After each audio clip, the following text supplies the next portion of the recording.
नमस्कार दोस्तों, मैं Virendra Kumar Virendra maths YouTube channel पर आपका हार्दिक स्वागत करता हूं। आज हम पढ़ेंगे एलसीएम और एचसीएफ। एलसीएम और एचसीएफ के अंदर हम आज बेसिक बातें करते हैं, जो बेसिक पॉइंट है उनके ऊपर चर्चा करेंगे। कैसे कैसे क्वेश्चंस बनते हैं, किस किस तरीके के क्वेश्चंस आते हैं, आज हम वो सारी चीजें सीखेंगे। तो देखना आप एक बार एलसीएम और एचसीएफ। अगर देखो, हम सबसे पहले एलसीएम की भी चर्चा करें और एचसीएफ की भी चर्चा करें यहाँ पर, तो अपने को ये समझना पड़ेगा कि एलसीएम क्या है और एचसीएफ क्या है। तो देखो ध्यान से सुनना। अगर मैं एलसीएम की बात करूं तो एलसीएम क्या होता है, मतलब वह छोटी से छोटी संख्या जो दी गई संख्याओं से पूर्णतः क्या हो जाए, भाजित हो जाए। मतलब साफ साफ लिख रखा है लिस्ट कॉमन मल्टीप्लाइज, मतलब वह छोटी से छोटी संख्या जो दी गई संख्याओं से पूर्णतः भाजित हो जाए। अब जैसे अगर मैं आपसे कहूं कि मैं कुछ संख्या लेता हूं, मैंने कहा 12, 15, 20 और 30। अपने को इसका क्या निकालना है, एलसीएम निकालना है। तो हम इसका एलसीएम किस तरीके से निकालेंगे, तो देखना, इसमें 2 का भाग देंगे तो 6, 15, 10, 15। फिर अब हम यहां पर 2 का देंगे, 3, 15, 5, 15। अब 3 का भाग देंगे तो 1, 5, 5 और क्या हो जाएगा 5। उसके बाद हम अब इसमें 5 का भाग देंगे, 1, 1, 1 और 1। क्लियर।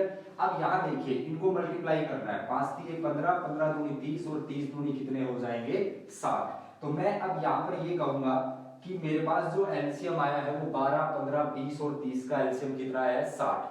अब आप इसको ऐसे भी बोल सकते हो, यह 60 वह सबसे छोटी संख्या है जो दी गई संख्याओं से क्या हो जाए, पूर्णतः भाजित हो जाए। समझ रहे हो ना मेरी बात। तो हम इस तरीके से एलसीएम ज्ञात करेंगे। अब यहां देखिए आप एक बार, अब बात देखो, अगर बात मैं करूं कि एचसीएफ क्या है, तो देखो एचसीएफ होता है हाईएस्ट कॉमन फैक्टर, मतलब वह सबसे बड़ी संख्या जो दी गई संख्याओं को पूर्णतः भाजित कर दे। मेरी बात समझ रहे हो, वह सबसे बड़ी संख्या जो दी गई संख्याओं को पूर्णतः भाजित कर दे। अब देखो एचसीएफ मतलब क्या होता है, जैसे एचसीएफ जो निकलेगा, एक तो निकलता है गुणनखंड विधि से,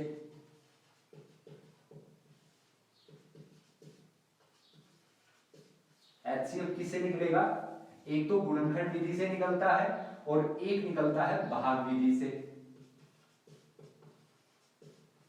और एक विधि और होती है जो अंतर विधि होती है, हम अंतर विधि से भी ज्ञात कर सकते हैं यहां पर एचसीएफ।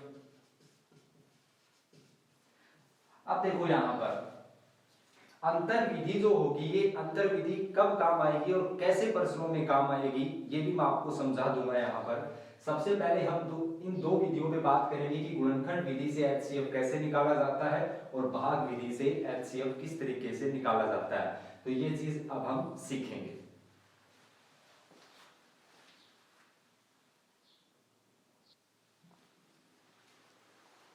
अब देखिए, हम एचसीएफ सबसे पहले तो गुणनखंड विधि से ज्ञात करेंगे, गुणनखंड विधि से किस तरीके से एचसीएफ निकाला जाता है। जैसे मैं अगर आपसे ये कहूं कि हम कोई भी संख्या लेते हैं, जैसे मैंने कहा 18, 24 और 44, अपने को इसका निकालना है एचसीएफ। क्लियर। हम गुणनखंड विधि से करेंगे, तो देखो इधर 18 की गुणनखंड कर दो, तो 18 की गुणनखंड हो जाएंगे 2 गुणा 3 गुणा 3, मतलब 2 3 6, 6 3 18। 24 के गुणनखंड हो जाएंगे 2 गुणा में 2 गुणा में 2 गुणा में 3, देखो 2 दूनी 4, 4 दूनी 8, 8 3 24। 44 के हम करेंगे तो 44 के आ जाएंगे 2 गुणा में 2 गुणा में 11, क्योंकि 2 दूनी 4 और 4 को 11 से करेंगे कितना हो जाएगा 44। अब एचसीएफ का मतलब क्या होता है कि इनमें कॉमन आना चाहिए, मतलब इसमें वह कॉमन आना चाहिए सभी के अंदर, तो ही उसका एचसीएफ मनी जो भी कॉमन आएगा वो ही उसका क्या हो जाएगा, एचसीएफ हो जाएगा। तो देखिए आप यहां पर सबसे पहले तो ये देखिए कि 2 कॉमन आ रहा है, बिल्कुल आ रहा है, तीनों में 2 कॉमन। और देखिए और कोई कॉमन आ रहा है क्या, देखो अगर मैं 3 की बात करूं तो 3 इसमें भी आ रहा है, इसमें भी, लेकिन इसमें नहीं आ रहा। अब और उसके बाद 11 सिर्फ इसी के अंदर है, तो इसमें जो तीनों में जो कॉमन आ रहा है वो सिर्फ कॉमन क्या आ रहा है यहाँ पर 2 आ रहा है। तो मैं यहाँ पर क्या कहूंगा, अपना जो HCF आ जाएगा वह क्या आ जाएगा 2 आ जाएगा। अब आप ये बोल सकते हो कि दो जो है वो बड़ी से बड़ी संख्या है जो दी गई संख्याओं को पूर्णतः क्या कर रही है, भाजित कर रही है। बात आ रही है ना समझ में। अब यहां देखिए, अब 2 से कोई बड़ी संख्या नहीं है जो दी गई संख्याओं को पूर्णतः भाजित करेगी। आप जैसे ये कहोगे कि सर यहाँ पर 4 ले ले तो 4 का भाग 18 में नहीं जा रहा विद्वानों, तो कहने का मतलब 2 वह बड़ी से बड़ी संख्या है जो दी गई संख्याओं को पूर्णतः भाजित करेगी। समझ गए, ये तो है गुणनखंड विधि से HCF ज्ञात करना। अब हम पढ़ेंगे भाग विधि से कैसे ज्ञात किया जाता है।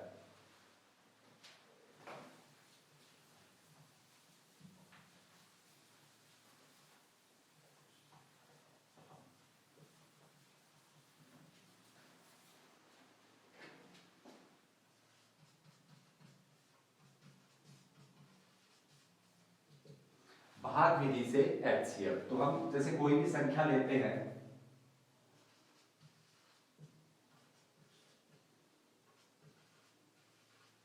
अब जैसे मैंने ये दिया है 48, 72 और 148 का HCF निकालना अपने को, और कौन सी विधि से निकालेंगे हम, भाग विधि से।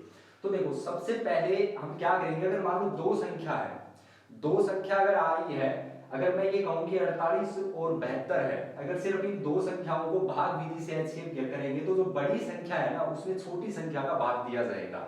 अगर मान लो 3 संख्या आ रही है तो 3 संख्या में क्या करेंगे, दो बड़ी से बड़ी संख्या ले लो आप, दो क्या ले लो, बड़ी से बड़ी संख्या। तो देखो दो यहाँ पर बड़ी से बड़ी संख्या क्या है, 72 और 148 है।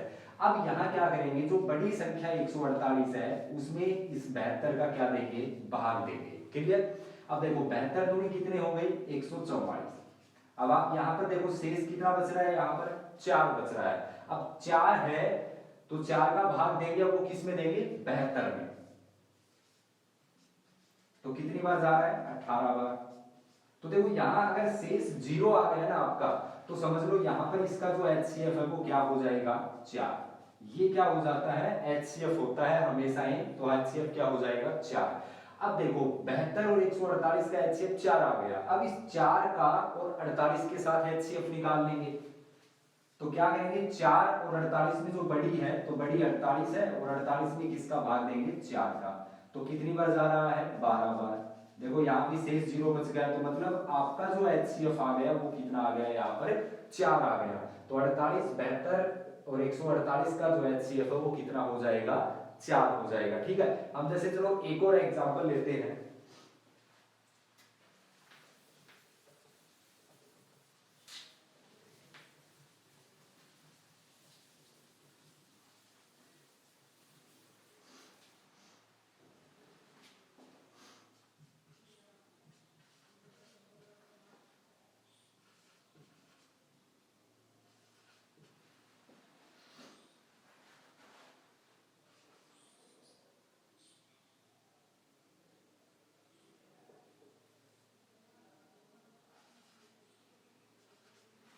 अब जैसे ये है 120, 248 और 384 का HCF निकालना है भाग विधि से। तो हम दो बड़ी से बड़ी संख्या लेंगे पहले। तो बड़ी संख्या यहाँ पर है 384। अब अपने को इसमें भाग देना है 248 का। तो कितनी बार जाएगा, एक बार। अब इसमें से 248 आप माइनस कर दो। देखो 14 में 8 गए 6 हो गए, 7 में 4 गया 3 हो गया, यहाँ पर कितना बच गया, 3 में 2 गया 1, 136। अब 136 का भाग देंगे 248 में। तो यहां पर कितनी बार जाएगा, देखो एक बार ही जाएगा। माइनस करेंगे, 8 में 6 गया 2, 4 में 3 गया 1, 2 में 1 गया 1। अब देखो अब इसमें क्या करेंगे, 112 का भाग देंगे 136 में, तो भी 1 पर जा रहा है। तो यहाँ देखो 6 में 2 गया 4, 3 में 1 गया, कितने हो गए 2। अब 24 का भाग देंगे किसमें, 112 में। तो देखो कितनी बार जा रहा है यहाँ पर, 24 में जो 120 होता है, तो 24 4 बार जाएगा। 24 चौके कितने हो गए, 96। तो घटाओ 12 में 6 गया 6 हो गए, 10 में 9 गया 1 हो गया। अब 16 है, अब 24 में 16 का भाग देंगे तो कितनी बार जाएगा, एक बार। तो 24 में 16 गया तो कितने आए, 8 बच गए। अब 8 का भाग किस में देंगे, 16 में देंगे। तो अब 8 का भाग 16 में देंगे तो 8 दूनी 16, मतलब पूर्ण रूप से भाग चला गया। तो मतलब इसका जो HCF आ गया वो यहाँ पर कितना आ जाएगा, 8 आ जाएगा, क्योंकि 8 का भाग 16 में देंगे तो अपना जो पूर्ण रूप से भाग चला जाएगा, शेष 0 बचेगा, तो HCF यहाँ पर इसका 8 आ जाएगा। अब 8 का किसके साथ करेंगे, 120 के साथ। तो देखो 120 में 8 का भाग देंगे तो कितनी बार जा रहा है, 15 बार, 15 8 120, डायरेक्ट ही हो रहा है यहाँ पर, तो इसमें ऐसी कोई बात ही नहीं है, तो डायरेक्ट हो जाएगा तो 0। तो आप कहोगे कि इसका जो HCF आया वो कितना है, यहाँ पर 8 आया है। अब आप अगर डायरेक्ट नहीं करो तो आप इस तरीके से करो, 8 एक 8 हो गए तो बचे कितने यहाँ पर, बोलो, जैसे 4 40 हो जाएंगे, फिर यहाँ पर 40 बच गए, फिर 40 में फिर वहां पर 8 का भाग देंगे तो 8 पंच 40, तो HCF तो कितना आएगा, 8 ही आ जाएगा यहाँ पर। तो मतलब 120, 248 और 384 का जो HCF है वो कितना है यहाँ पर, 8 है यहाँ पर। क्लियर। तो इस तरीके से हम यहाँ पर ऐसे भाग विधि से HCF निकालेंगे। ठीक है।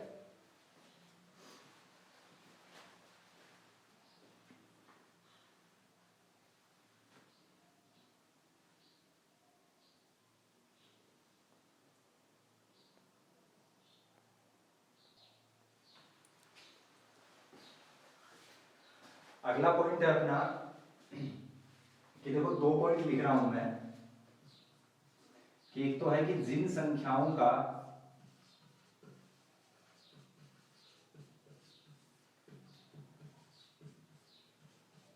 एलसीएम न निकले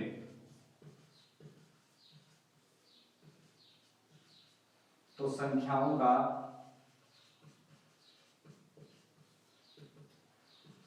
गुणा करेंगे।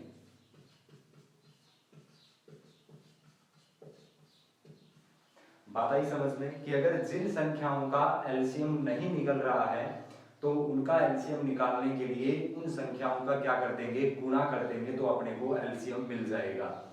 अब देखो इधर, देखो संख्याओं में संख्या कैसी होगी, वो संख्याएं, देखो मैं अगर बात करूं, देखो अभाज्य संख्याएं हैं, तो अभाज्य संख्या में अगर एलसीएम कोई भी अभाज्य संख्या दे दे आपको, जैसे शुरुआत की 3 दे दे या 5 अभाज्य संख्या दे दे, उनका आपसे एलसीएम पूछे, तो वहां पर कभी भी अभाज्य संख्याओं का एलसीएम नहीं निकलता है, ये चीज हमेशा ध्यान रख लेना। अब जैसे अगर मैं आपसे ये कहूं कि 12, 19,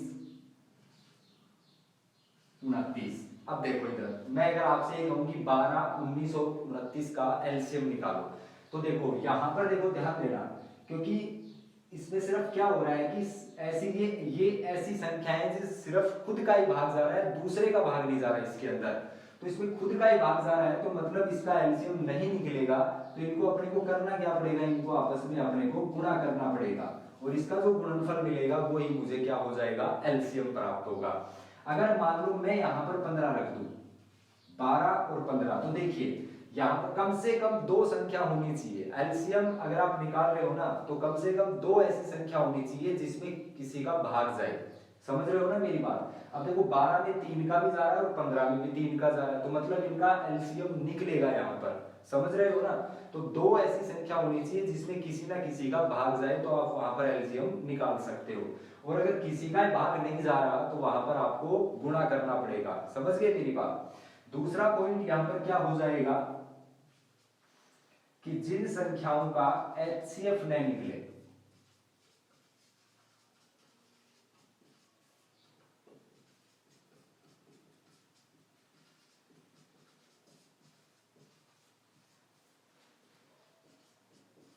तो हमेशा कॉमन 1 माने थे।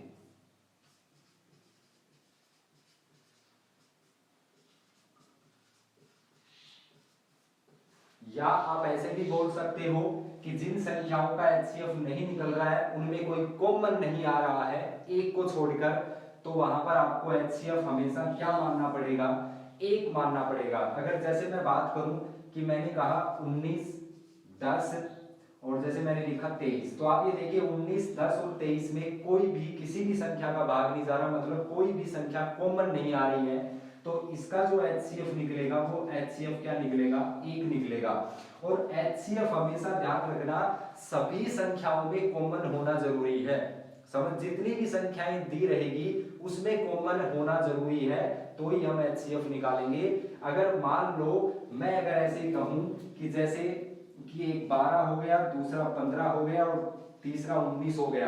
अब आप यहाँ देखो कि इसका जो HCF है, इसका HCF नहीं निकलेगा यहाँ पर, तो HCF यहाँ एक ही आपको मानना पड़ेगा, क्योंकि देखिए 12 में 3 का जा रहा है, 15 में 3 का जा रहा है, लेकिन 19 में 3 का नहीं जा रहा। HCF का मतलब सभी में कॉमन होना चाहिए, तो इसका भी HCF क्या हो जाएगा, 1 हो जाएगा।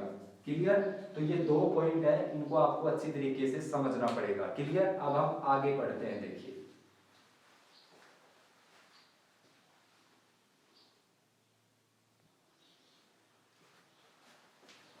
अपना अगला पॉइंट है कि पावर की संख्या में एलसीएम और एचसीएफ ज्ञात करना। पावर मतलब संख्या की के ऊपर घात रहेगी, तो घात की जो भी संख्याएं हैं उनमें एलसीएम और एचसीएफ कैसे ज्ञात करेंगे। तो देखो हमेशा ध्यान रखना, अगर आपसे अगर एलसीएम पूछा जाए तो आपको कौन सी घात लेनी है, बड़ी घात लेनी है। और अगर आपसे एचसीएफ पूछा जाए तो एचसीएफ में आपको छोटी घात लेनी है। ये बात अच्छी तरीके से समझना। अगर घात की संख्या, अगर कोई भी पावर का कोई पर्सन आपको दिख जाए और उसमें आपको एलसीएम और एचसीएफ अगर पूछे, तो एलसीएम मतलब बड़ी घात, एचसीएफ मतलब छोटी घात। अब देखो हम एक एक एग्जांपल लेते हैं। जैसे अगर मैं आपसे कहूं 7 की पावर 9, 7 की पावर 11, 7 की पावर 3 और 7 की पावर 20। अब इस पर्सन में मैं ये कहूं कि इसका एलसीएम क्या होगा, तो एलसीएम मतलब बड़ी घात आप देखते ही बता दोगे, इसमें जो बड़ी घात आ रही है वो 7 की पावर 20 है, तो इसका जो एलसीएम है वो क्या हो जाएगा, 7 की पावर 20 हो जाएगा। क्लियर? अगर मैं दूसरा सवाल लूं, मैंने कहा आपसे 3 की पावर 11, 3 की पावर 15, 3 की पावर 19 और 3 की पावर 7, इसमें अपने को बताना है HCF। तो मैंने क्या कहा, HCF मतलब छोटी घात लेनी है। तो देखो 11, 15, 19 में 7 जो है वो छोटी है, तो मतलब इसका ये क्या हो जाएगा, 3 की पावर 7, इसका क्या आ जाएगा, HCF आ जाएगा। क्लियर? तो पावर के काफी अच्छे अच्छे क्वेश्चंस बनते हैं। हम सबसे पहले ये पावर के क्वेश्चंस करेंगे। पावर यहाँ पर माइनस में आ जाए तब हम क्या करेंगे, समझ रहे हो मेरी बात? तो इनमें और भी सवाल हम पढ़ेंगे।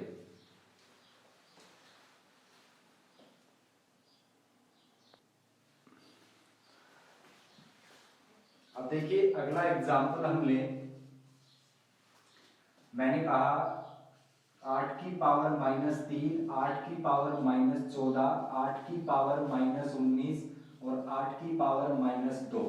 अगर अपने को इसका एलसीएम बताना है, समझना अच्छी तरह। एलसीएम का मतलब मैंने बताया आपको बड़ी घात लेनी है। तो देखो माइनस में जितनी छोटी होगी ना उतनी ही बड़ी होगी, समझ रहे हो ना मेरी बात? तो -3, -14, -19 और -2, इसमें जो बड़ी घात है वो क्या है यहाँ पर, ये है। समझ गए मेरी बात? तो इसमें बड़ी घात क्या है, -2 है, मतलब इसका एलसीएम आ जाएगा 8 की पावर -2। क्लियर? अगला सवाल मैं कहूं कि 7 की पावर -11, 7 की पावर -3, 7 की पावर -19, 7 की पावर -21। अपने को इसका HCF बताना है। तो HCF में मैंने बताया कि छोटी घात लेनी है। तो देखो यहाँ पर घात माइनस में आई हुई है, तो छोटी घात मतलब माइनस में जो आपको बड़ी दिखाई देगी वो उतनी ही छोटी होगी। तो बड़ी दिखाई देने में आपको 21 दिखाई दे रहा है, तो इसका जो ये है सबसे छोटी है यहाँ पर, तो 7 की पावर -21 इसका क्या हो जाएगा, HCF हो जाएगा। क्लियर? अब हम और भी सवाल करते हैं इसके ऊपर।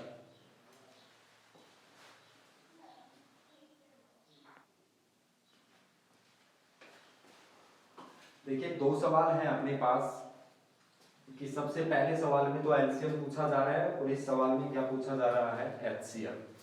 ये देखो अलग अलग आपको दिया हुआ है, 3 की पावर, 7 की पावर, 11 की पावर। ये एक इसको एक पार्ट मान लो, इसको अलग मान लो और इसको अलग मान लो, ठीक है ना? ये 3 पार्ट है, इसमें से अपने को एलसीएम बताना है। तो एलसीएम मैंने आपको बताया कि बड़ी घात लेनी है। तो देखिए इसमें देखो 3 की घात 5 है, इसमें 3 की घात 8 है और इसमें 3 की घात 2 है। तो 3 की घात जो बड़ी है वो क्या है, 8 है। तो मैं यहाँ पर करूंगा 3 की पावर 8 गुणा में 7 की पावर में, देखिए बड़ी यहाँ पर 9 ही है, तो 7 की पावर 9 कर दो।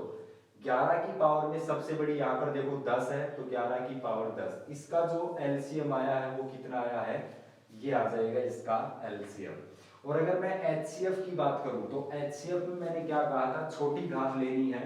तो देखो 3 की पावर में छोटी क्या है 2, 5 की पावर में छोटी क्या है देखो 1, तो 5 लिख दो, 7 की पावर में छोटी क्या है 6, तो इसका ये क्या आ जाएगा एचसीएफ आ जाएगा। क्लियर। तो इस तरीके से हम सवाल हल करेंगे। एक दो सवाल और भी लेते हैं ऐसे।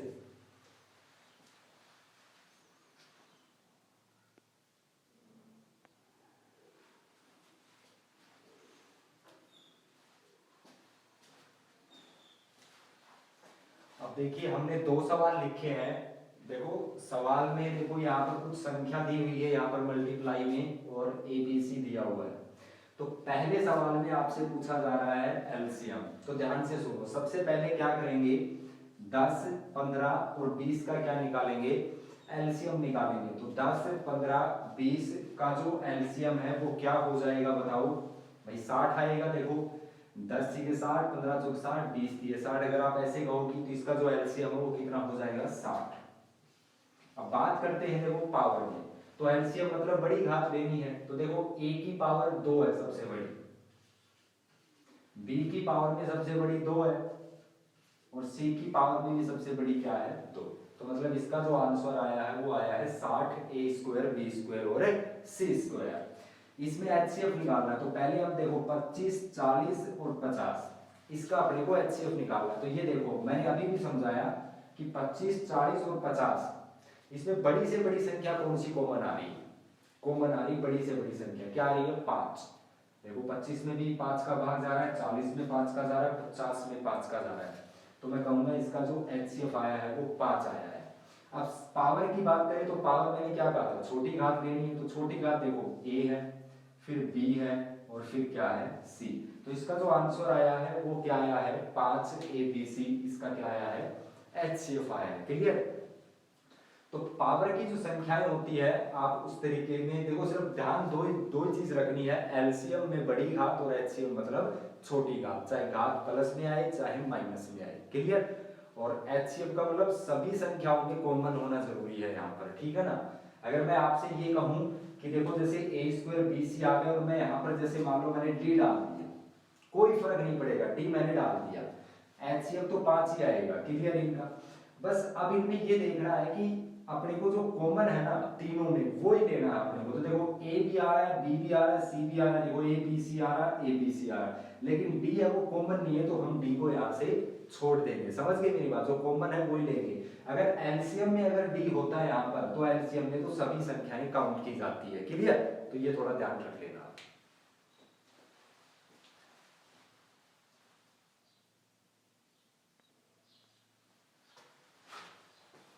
अब देखो अपना जो बड़ा इंपॉर्टेंट पॉइंट है अगला है बहुपदों का एलसीएम और एचसीएफ। देखो आपको सवाल में कुछ एक बहुपद मिलेंगे आपको, समझ गए मेरी बात, और उन बहुपदों में आपको एलसीएम भी पूछ सकता है और एचसीएफ पूछना है। कैसे कैसे क्वेश्चंस बनते हैं अपने को ये थोड़ा ध्यान में देखना। देखो अच्छी तरीके से समझना है, बड़ा इंपॉर्टेंट पॉइंट है। जैसे अगर मैं आपसे ये कहूं, देखो ध्यान से सुनना, मैंने कहा कि a square minus B square, और मैंने लिखा यहाँ पर a प्लस बी, और मैं इसमें ये कहूं कि इसका एचसीएफ क्या होगा। बड़ा इजी क्वेश्चन है, देखो आप अच्छी तरीके से समझो। मेरे को यहाँ दो आपको दिए हुए यहाँ पर पॉलिनोमियल्स जो भी है बहुपद दिए हुए हैं। अब यहाँ देखिए, जैसे मैं अगर आपसे ये कहूं कि a square minus B square है, इसका फॉर्मूला होता है a प्लस बी और इनटू में a माइनस बी, और ये रहेगा सेम का सेम a प्लस बी। अब ध्यान से सुनो, आपने से पूछा जा रहा है एचसीएफ, और एचसीएफ मैंने क्या बताया, जो कॉमन होगा वो ही एचसीएफ होगा यहाँ पर। तो दोनों में देखिए कॉमन क्या आ रहा है, a माइनस बी इधर आ रहा है, सॉरी a माइनस बी नहीं है यहाँ पर, तो जो कॉमन आ रहा है वो क्या आ रहा है यहाँ पर a प्लस बी और a प्लस बी। तो मैं क्या करूंगा यहाँ पर कि जो दोनों में जो कॉमन है वो क्या है a प्लस बी है, तो इसका जो एचसीएफ है वो क्या हो जाएगा a प्लस बी हो जाएगा। क्लियर। अगर मैं एलसीएम की बात करूं तो एलसीएम के अंदर जो कॉमन है वो तो आएगा यहाँ पर, लेकिन उसके अलावा अगर कोई और संख्या है तो वो भी आएगी यहाँ पर। तो एलसीएम की अगर मैं बात करूं तो जो कॉमन है वो तो आएगा, और उसके अलावा जो बच गया क्या a माइनस बी, तो ये क्या हो जाएगा इसका एलसीएम हो जाएगा। अब हम देखो सवाल पढ़ेंगे, अच्छे अच्छे क्वेश्चंस लेंगे इसके ऊपर।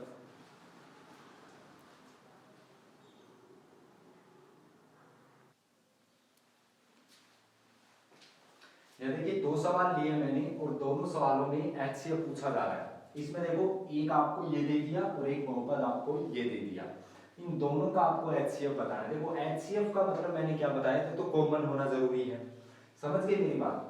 अब आप देखिए काफी सारे बहुपद जो ऐसे हैं जिनके ऊपर यहाँ पर पावर भी लग रही है, तो पावर के अकॉर्डिंग भी हम यहाँ पर सवाल भी कर सकते हैं, और जो कॉमन नहीं है उसको हम छोड़ेंगे बिल्कुल।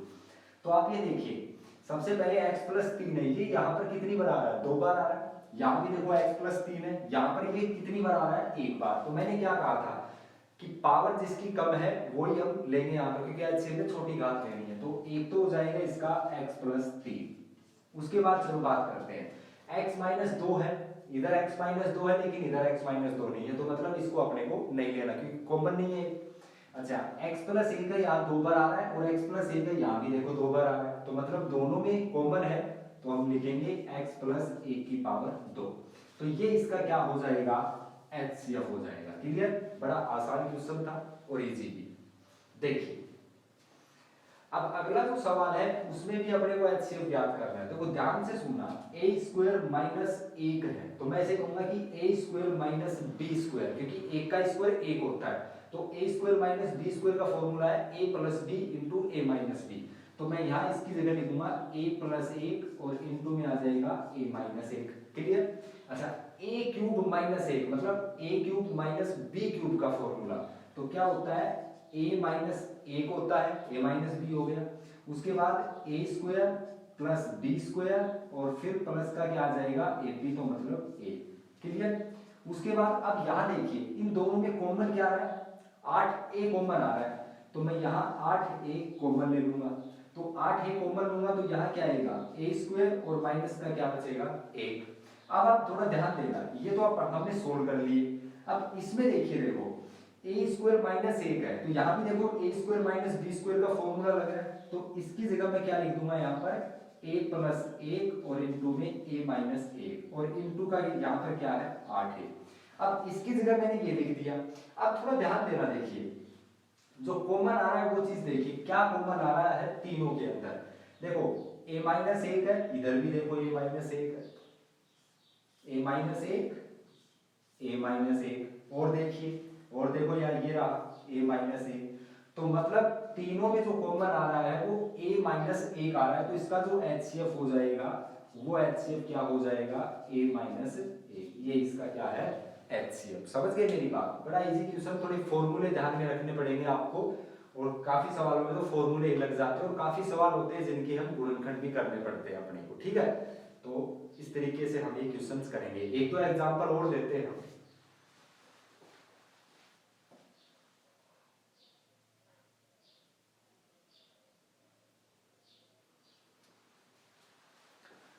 अगला आपका सवाल है, देखो x स्क्वायर माइनस 4 और अगला दे दिया बहुपद x square minus x minus 6। Clear. तो देखो हम इनको इसका अपने को एलसीएम पूछा जा रहा है, तो सबसे पहले देखो यहाँ देखो ध्यान देना एक बार, फॉर्मूला लग रहा है x स्क्वायर माइनस 4 को मैं क्या लिखूंगा 2 का स्क्वायर लिखूंगा, मतलब इसको इस तरीके से x स्क्वायर माइनस 2 का स्क्वायर। तो आप कहोगे कि sir a square minus b square, बिल्कुल है, तो a square minus b square लग रहा है, तो मैं इसको क्या लिखूंगा x प्लस 2 और x माइनस 2। क्लियर, इसका हमने इस तरीके से लिख दिया।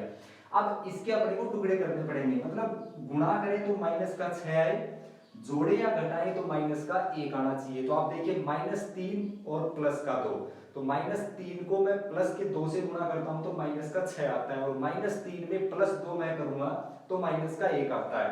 तो मतलब अब अपने को क्या करना है, मैंने क्या कहा माइनस 3 और प्लस का क्या होगा 2, तो मैं इसको इस तरीके से लिखूंगा x माइनस 3 और x प्लस का 2। क्लियर, इसके मैंने टुकड़े ये कर दिए। अब इसमें देखो एलसीएम पूछा जा रहा है, सबसे पहले तो ये चीज देखो कि कॉमन क्या है, एक तो कॉमन x प्लस 2 आता है, बिल्कुल आ रहा है, ये चीज तो लिख ही दो आप, x प्लस 2 लिख दिया। उसके बाद जो बच गया वो कंप्लीट लिख दो। अब बचा क्या, एक तो x माइनस 2 बचा है और एक क्या बचा है x माइनस 3, ये इसका क्या हो जाएगा एलसीएम हो जाएगा। क्लियर, भाई जो कॉमन था उसको तो मैंने लिख दिया यहाँ पर, उसके बाद जो बच गया वो पार्ट और लिख दिया, तो ये इसका क्या हो जाएगा एलसीएम। अगर इसी सवाल में अगर आपसे एचसीएफ पूछा जाए तो आपका एचसीएफ क्या हो जाएगा x+2, क्योंकि इसमें x+2 है, दोनों में क्या है कॉमन है। क्लियर? तो इस तरीके के सवाल आपसे पूछे जाते हैं एग्जाम में। तो बहुपदों का एलसीएम और एचसीएफ है, लगभग में तो फॉर्मूले लगेंगे और किसी में आपको यहाँ पर टुकड़े भी करने पड़ेंगे। समझ गए मेरी बात? तो आज की इस क्लास के अंदर हम आज इतना ही पढ़ेंगे, समझ गए मेरी? और फिर हम पार्ट सेकंड पढ़ेंगे और पार्ट सेकंड के अंदर भी हम काफी सारे क्वेश्चंस करेंगे, जो बड़े बड़े इंपॉर्टेंट पॉइंट है उनके ऊपर भी हम चर्चा करेंगे। धन्यवाद।